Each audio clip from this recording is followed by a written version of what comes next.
Hey guys, how you doing? This is Mango Etc. and I'm here today to bring the review for One Piece episode 830. Not much going on with this episode as per usual, but within this episode we really just see the coming up to the wedding. We see some guests arriving. We see Capone doing his job. We found out that he's security, so we see some of that as well.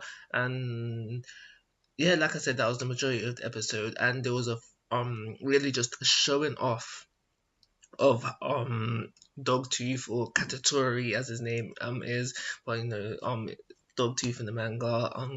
I'm not sure why they call him Dogtooth in the manga, but Katatori is his actual real name. That's probably just the alias for him.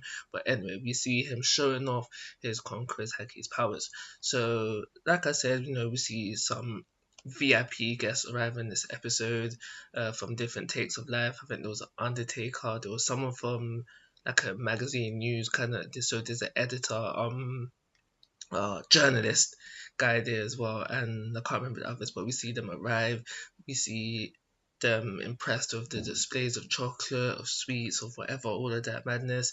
We see kids from other Toto lands just impressed by everything as well. So when we get to see Capone like doing his job and that, we see him doing the security thing where the Vinsmokes have arrived and he stops them on entry and he's like, yeah, I need to take all your weapons, including your raid suits. Now, the bit when they refuse and the blue one, I can't remember which G he is, attacks Capone. I don't remember that being in the manga, but it was impressive to see because it was impressive to see, and just Capone stay composed and he's like, what are you gonna do? So I like that bit as well. Yeah, I like that bit. Sorry, not as well, but I like that bit. There was a scene where, because in this episode we find out what happens. No, in this episode we find out just how deep Big Bum can be, because we see a guy who has come to get revenge, and we find out that last time there was a tea party he couldn't make it. He had a really good excuse for not being able to come, but Big Mom didn't care, and he still got a severed head delivered to him. Now that happened in the manga, but I'm pretty sure what followed after that didn't happen within the manga, and that's when his team come by, try to ambush their way in, and now, like I said, I'm pretty sure that didn't happen in the manga, but I think that they added that just so we can see some more impressive stuff from Katatori.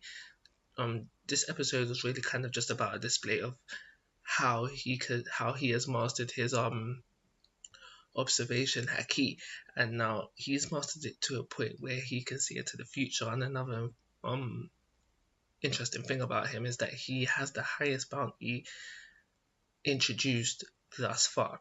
So like I said, that bit with his crew coming in, I think that was filler, but it was good filler. Like, it added some action to the episode, which I think was kind of needed because it was kind of dragging.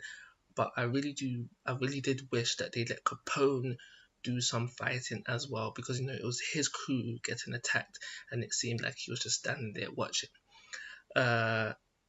We do see Luffy and company within this episode. They're looking at the layout of the wedding, and then Luffy heads out to, well, I don't know what I do know what he's doing, but I'm not going to spoil it for you. And now, this wasn't shown in the manga, but I guess he actually did have to go out and do this. So yes, it's a way to fill out the episode because it didn't happen within the manga, but I guess it did happen within the series. That's everything I've got to say about this episode, so I'm going to give it 3-star rating and call it a review. Like always, guys, I'm asking for your thoughts and opinions. If you haven't already, please guys, my YouTube channel. Most importantly, take care. Have a nice day.